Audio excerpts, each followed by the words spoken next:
Hello students, welcome back to my channel. आज के इस वीडियो में हम लोग चैप्टर 3 के आधे पार्ट को तो हमने कल देख लिया था और आधा बचा हुआ पार्ट आज हम लोग इस वीडियो में डिस्कस करेंगे। तो कल हमने एक्टिविटी 3.4 तक पढ़ लिया था और आज हम लोग सिल्क से स्टार्ट करने वाले हैं। तो चलिए स्टार्ट करते हैं। Silk fibres are also animal fibres. Silk fibre किससे ऑब्टेन्ड होता है? एनिमल से ऑब्टेन्ड होता है, इसलिए इसको एनिमल फाइबर बोला जाता है। Silk worms spin the silk fibres. Silk worm से हमें सिल्क फाइबर प्राप्त होता है। The rearing of silk worms for obtaining silk is called sericulture. Silk प्राप्त करने के लिए जो सिल्क वॉर्म का पालन पोषण किया जाता है बृहद पैमाने पे, तो वो प्रक्रिया क्या कहलाती है? सेरीकल्चर कहलाती है।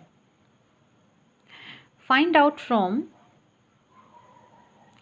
Your mother, aunt, grandmother the kind of silk saris they have. कह रहा है कि आप अपने मम्मा के, आंट के, ग्रैंड मदर के, दादी के पास जो सिल्क की साड़ीज होंगी ना, तो उन्हें आप देखो तो सिल्क में भी ढेर सारे प्रकार के सिल्क की साड़ीज आती हैं। तो वो बोल रहा है ना कि उसको आप फाइंड आउट करो, उसके बाद लिस्ट बनाओ कि जो साड़ीज हैं वो किस प्रकार के सिल्क की वो साड़ीज हैं। Before we discuss the process of obtaining silk, it is necessary to know the interesting life history of the silk moth. इससे पहले कि हम लोग सिल्क को ऑब्टेन करने का जो पूरा प्रोसेस है उसको डिस्कस करें, इससे पहले ये ज़रूरी है कि सिल्क मॉथ जिससे कि हमें सिल्क प्राप्त होता है, ऑब्टेन्ड होता है, तो उसकी हिस्ट्री के बारे में, उसके लाइफ साइकिल के बारे में थोड़ा सा हम लोग जान लें। तो नेक्स्ट टॉपिक हमारा है life history of silk moth. तो चलिए देखते हैं।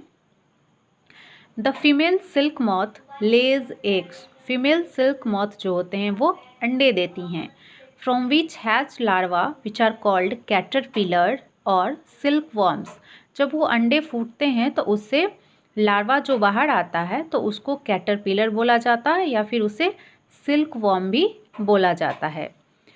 दे grow in size and when the caterpillar is ready to enter the next stage of its life history called pupa. जब वो सिल्क वॉर्म उस अंडे से बाहर आता है उसके बाद उसके साइज़ में वृद्धि होती है और कैटरपिलर रेडी हो जाता है क्या? अपने लाइफ के नेक्स्ट स्टेज में जाने के लिए, जिसे क्या कहा जाता है? नेक्स्ट स्टेज को प्यूपा कहा जाता है। It first weaves a net to hold itself. पहले वो क्या बनाता है? खुद को उसमें होल्ड करके रखने के लिए एक जाल जैसी संरचना को बुनता है। Then it swings its head from side to side in the form of the figure of 8। मतलब 8 के आकार की संरचना का जैसा क्या करता है ना, वो जो थ्रेड लाइक जो विभिंग किया है ना, वो उसके अंदर जो खुद को होल्ड किया हुआ है उससे हेड अपने साइड साइड से बाहर निकाल लेता है, इससे जो कंस्ट्रक्शन बनता है वो 8 के आकार की। During this movements of the head the caterpillar secrets fibre. अपने हेड का जो ये मूवमेंट करता है ना कैटरपिलर, इससे क्या होता है? उससे फाइबर सेक्रेट होता है। Made of A protein. ये जो फाइबर सेक्रेट होता है ना, वो किस चीज़ का बना हुआ होता है? तो प्रोटीन का बना होता है। विच हार्डेंस ऑन एक्सपोजर टू एयर। जब वो प्रोटीन लाइक जो उसके बॉडी से बाहर आता है, वो जो हवा के संपर्क में आता है तो वो क्या हो जाता है? वो हार्ड हो जाता है और सिल्क फाइबर का निर्माण होता है उससे। Soon the caterpillar completely covers itself by silk fibres. उसके बाद वो कैटरपिलर क्या करता है? अपने पूरे बॉडी को वो जो सिल्क थ्रेड उससे निकल रहा है बाहर, उससे पूरा ढक लेता है, कम्प्लीटली वो कवर कर लेता है खुद को। तो ये जो कवरिंग होता है ना उसके बॉडी पे सिल्क के फाइबर का, ये प्रक्रिया क्या कहलाती है? तो ये जो कवरिंग है उसको कुकून कहा जाता है। The further development of the moth continues inside the cocoon. उसके बाद वो कुकून के अंदर ही उस मॉथ का डेवलपमेंट होता है। Silk fibres are used for weaving silk cloth. अब सिल्क फाइबर का उपयोग किस चीज़ के लिए किया जाता है? तो सिल्क क्लॉथ को बनाने के लिए, उसके वीविंग के लिए, बुनाई के लिए किया जाता है। Can you imagine that the soft silk yarn is as strong as a complete thread of steel? क्या आप ऐसा इमेजिन कर सकते हैं कि जो सॉफ्ट सिल्क का धागा होता है वो स्टील के जैसा स्ट्रॉन्ग हो? द सिल्क यार्न, जिसे कि थ्रेड भी बोला जाता है सिल्क यार्न को, is as strong as a compared thread of steel. No, it's not possible. इतना मजबूत तो नहीं हो सकता है। The silk yarn is obtain from the cocoon of the silk moth. तो सिल्क यार्न जो होता है वो किससे ऑब्टेंड होता है? कुकून, जो उसके बॉडी के ऊपर जो कवरिंग रहता है सिल्क फाइबर का, तो उससे प्राप्त होता है। There is a variety of silk moths which look very different from one another. Silk moth की जो वेराइटी होती है ना वो भी डिफरेंट होती है और वो देखने में एक दूसरे से भिन्न भी होती हैं। And the silk yarn they yield is different in texture. और जो सिल्क यार्न उनसे प्राप्त होता है वो टेक्सचर में भी डिफरेंट होता है। कुछ कोर्स होते हैं, कुछ स्मूदी होते हैं, कुछ शाइनी होते हैं, तो ये अलग अलग होते हैं।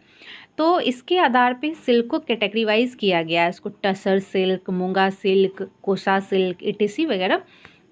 आपको मार्केट में जो कपड़े मिलते हैं ना, तो इस सिल्क के डिफरेंट वैरायटी के रूप में आपको tussar silk, muga silk and kosa silk के नाम से वो क्लॉथ्स मिलते हैं। Are obtain from cocoons spun by different types of moth. तो ये किससे स्पून किया जाते हैं? तो डिफरेंट टाइप के जो मॉथ्स होते हैं ना उससे। The most common silk moth is the मलवरी silk moth. सबसे कॉमन जो सिल्क मॉथ होता है ना उसका नाम है मलवरी silk moth. The silk fibre from the cocoon of this moth is soft. ये जो मलवरी सिल्क मॉथ है इससे जो सिल्क के फाइबर ऑब्टेन्ड होते हैं ना इसके कुकून से, ये बहुत ही सॉफ्ट होता है, लस्ट्रस होता है एंड इलास्टिक होता है। एंड इसको आसानी से डाई करके ब्यूटीफुल कलर्स दिया जाता है और डिफरेंट कलर के अच्छे शाइनी सिल्क से ऑब्टेन्ड होते हैं। सेरीकल्चर और culture of silk worms is very old occupation in India. Sericulture या फिर सिल्क वर्म का जो कल्चर किया जाता है, दैट मीन्स उसका पालन पोषण किया जाता है रेशम के उत्पादन के लिए। तो ये व्यवसाय जो है ना इंडिया में बहुत ही पुराना है, कोई नया व्यवसाय ये नहीं है, बहुत दिनों से ये होता आ रहा है। India produced plenty of silk on A commercial scale. एक बृहद पैमाने पे सिल्क का प्रोडक्शन होता है इंडिया में। Take help of your mother, aunt और teacher and identify the types of silk. आप अपने मम्मा का, आंट का या फिर टीचर का हेल्प ले सकते हो, जिससे कि सिल्क के टाइप को आइडेंटिफाई करना हो कि कौन सा मलवरी सिल्क है, टसर सिल्क है, eri silk, muga silk, Kota silk. तो डिफरेंट सिल्क आप उतना नहीं पहचान पाओगे तो आप अपनी मम्मा का हेल्प ले सकते हो, टीचर का हेल्प ले सकते हो, क्योंकि आपने देखा होगा कि मम्मा आपकी मार्केट जाती हुई कभी कपड़े खरीदने के लिए तो वो आसानी से आइडेंटिफाई कर लेती हैं कि ये कौन सा सिल्क का क्लॉथ है। Compare the texture of this silk with that of the artificial silk pieces. तो कुछ सिल्क जो होते हैं ना आर्टिफिशियल रूप से भी उसको बनाया जाता है, प्योर सिल्क वो नहीं होता है, तो आप उसको कंपेयर कर सकते हो प्योर सिल्क के साथ। विच कंटेन सिंथेटिक फाइबर, की कौन सा प्योर सिल्क है और किस सिल्क में सिंथेटिक फाइबर मिलाया गया है। Try and collect pictures of different moths whose caterpillars provide the various types of silk. कह रहा है कि आप ट्राई करो पिक्चर कलेक्ट करने के डिफरेंट मॉथ के जिसके कैटरपिलर से भिन्न प्रकार के सिल्क को ऑब्टेंड किया जाता है। आप इस पिक्चर्स को इकट्ठा करो। उसके बाद एक एक्टिविटी दिया हुआ है 3.6 में, तो देखते हैं इसे हम लोग। Take an artificial, that means synthetic silk thread and pure silk thread. एक आर्टिफिशियल सिल्क के धागे को लेने के लिए बोल रहा है और एक प्योर सिल्क के धागे को लेने के लिए बोल रहा है। Burn this threads carefully. अब इन धागों को अच्छे से उसको जलाओ केयरफुल होकर के। Did you notice any difference in the smell while burning. क्या आपने नोटिस किया कुछ डिफरेंस है इन दोनों धागों को जलाने के बाद, ये जो बर्न होने के बाद जो स्मेल आती है उसमें कोई डिफरेंस है। नाउ बर्न ए वुलन फाइबर केयरफुली। अब कराना कि एक वुलन फाइबर को सावधानीपूर्वक उसको भी जलाओ। Did it smell like burning of artificial silk और दैट ऑफ प्योर सिल्क। अब गेस करो कि आपने जो सिल्क के 2 थ्रेड को जलाया है, उसके बाद जो उलन ये फाइबर को जलाया है, तो इसका स्मेल वो प्योर सिल्क वाले धागे से के स्मेल से मिलता है या फिर आर्टिफिशियल सिल्क वाले धागे से मिलता है। Can you explain why? और फिर उसको एक्सप्लेन कर सकते हो कि ऐसा क्यों होता है, उसके स्मेल में डिफरेंट क्यों होता है। To remember when the cocoon stage is reaches in the life history of the silk moth, try the following activity. चलो फिर से एक एक्टिविटी दिया हुआ है। जब कुकून स्टेज में पहुंच जाता है ना सिल्क की लाइफ हिस्ट्री, उस टाइम के लिए एक्टिविटी है, तो आप इसे भी देख लेते हैं। Photocopy pic 3.9 cut out pictures of the stage of the life history of the silk moth. Silk moth के जो लाइफ हिस्ट्री की जो पिक्चर्स है उसके लाइफ स्टेज के, तो उसको कलेक्ट करने के लिए कह रहा है, उसका फोटोकॉपी करने के लिए कह रहा है। आपके बुक में पिक्चर दिया हुआ है 3.9, उसका फोटोकॉपी निकालने के लिए कह रहा है। And paste them on pieces of cardboard और चार्ट पेपर। उसको एक कार्डबोर्ड के टुकड़े पे या फिर चार्ट पेपर पे इन पिक्चर्स को पेस्ट करना है। Jumble them, now try and arrange the stage. अब उसको क्या करना है, अरेंज करो उसके स्टेज वाइज जो सीक्वेंस है ना, करेक्ट सीक्वेंस ऑर्डर में उसको पेस्ट करना है उसको। However does it fastest wines.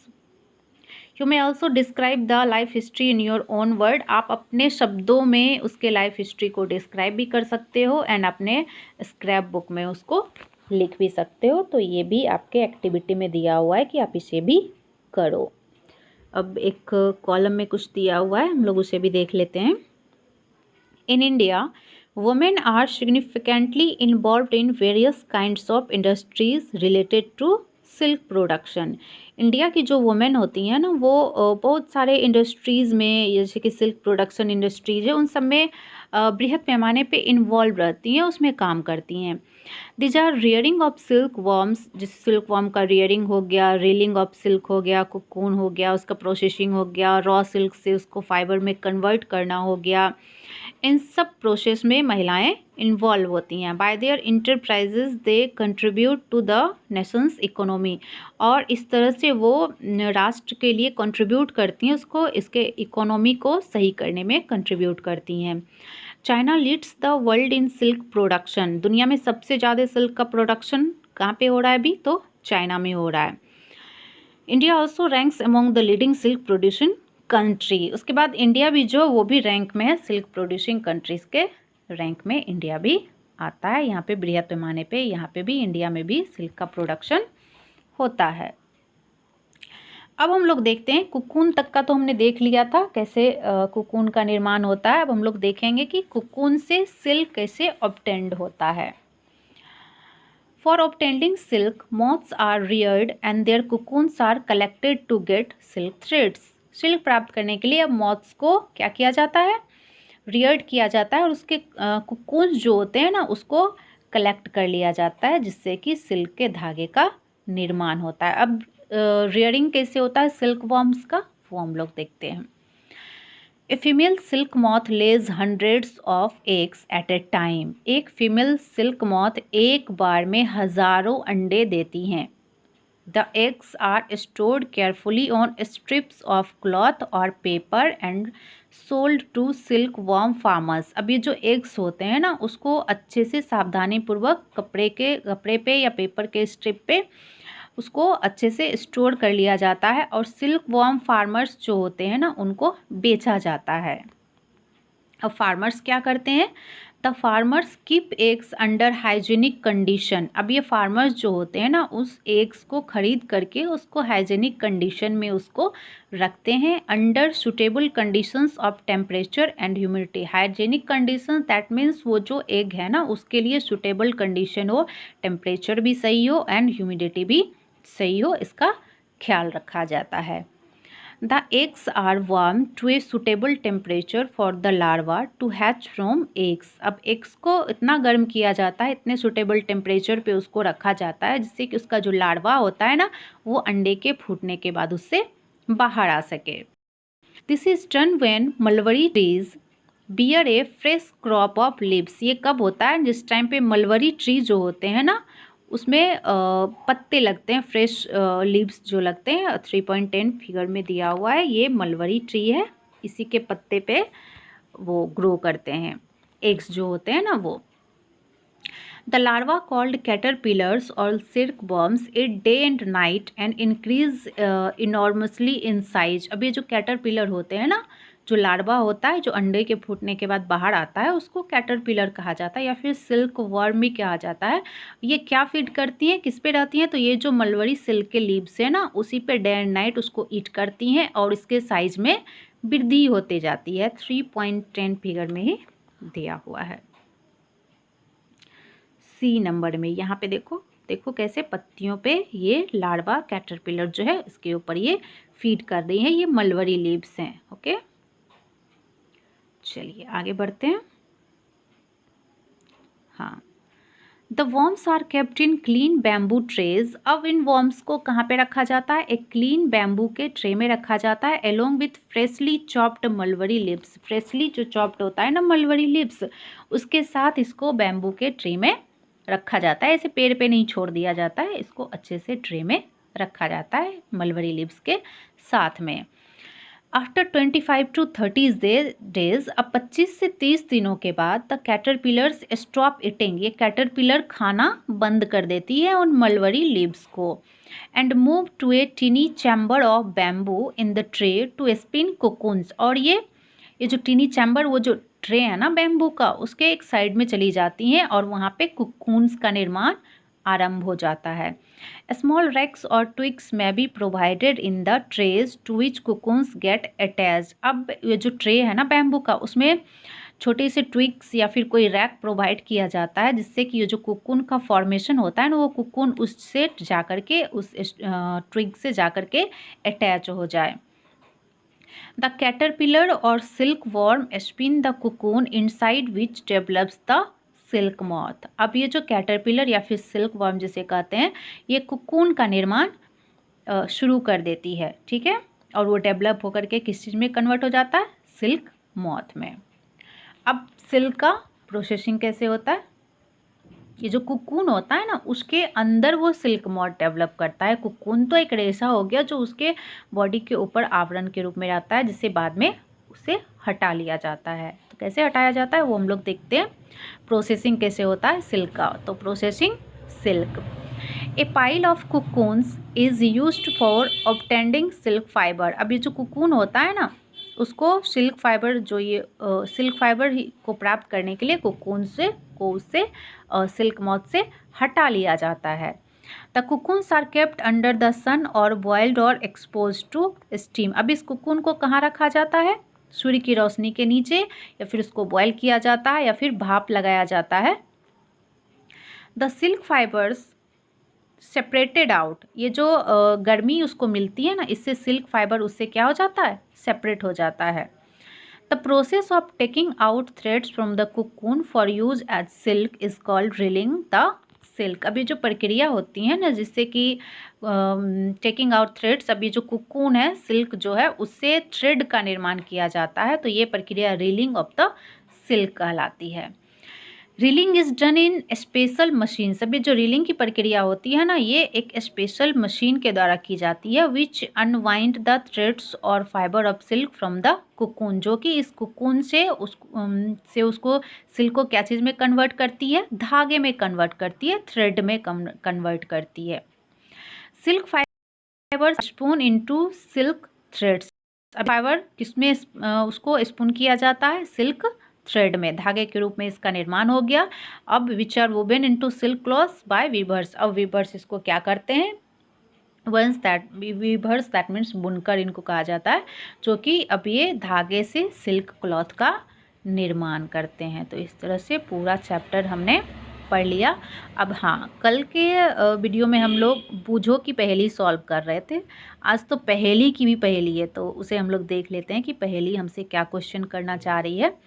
पहेली wants to know if the cotton thread and silk thread are spun and woven in the same manner। पहेली को जानना है कि कॉटन के जो धागे होते हैं एंड सिल्क के जो धागे होते हैं, वो क्या एक ही तरीके से उनको वो वोवेन किया जाता है, एक ही तरीके से उसको स्पून किया जाता है। तो नहीं, ऐसा तो बिल्कुल भी नहीं होगा।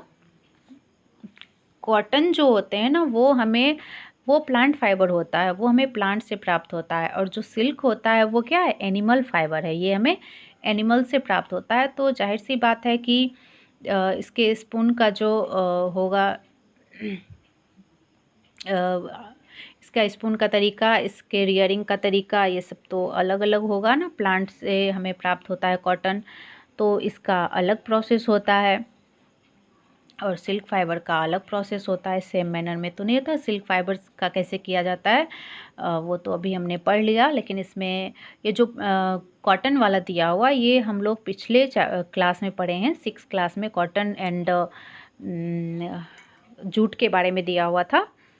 तो उसमें आप लोग पढ़े होंगे कि कॉटन को कैसे ऑब्टेंड किया जाता है, पूरा प्रोसेस उसका क्या है। तो उसमें बहुत सारे प्रोसेस था। प्लांट से उसको तोड़ा जाता है, फिर उससे उसके सीड्स को अलग किया जाता है। तो उसके बाद फिर उसको स्टील कॉम्ब के हेल्प से उसको कॉम्ब किया जाता है। फिर कॉटन सीड्स को उससे अलग किया जाता है, तो वो प्रक्रिया गिनिंग कहलाती है। इसको मशीन के द्वारा भी गिनिंग के प्रोसेस को सॉल्व किया जाता है, या फिर हैंड पिकिंग के द्वारा भी उसको अलग किया जाता है। फिर गिनिंग जो होते हैं कॉटन, उसको कंप्रेस्ड किया जाता है हाइड्रोलिक प्रोसेस से, जिससे उसका बेल्स बनाए जाते हैं, जिसका वजन कितना 200 kg के आसपास होता है। अब ये बेल्स जो होते हैं वो रॉ कॉटन होते हैं, जो कि ट्रांसपोर्टेड किए जाते हैं trucks and railways and ships में। फिर उसका स्पिनिंग होता है, यार्न बनता है।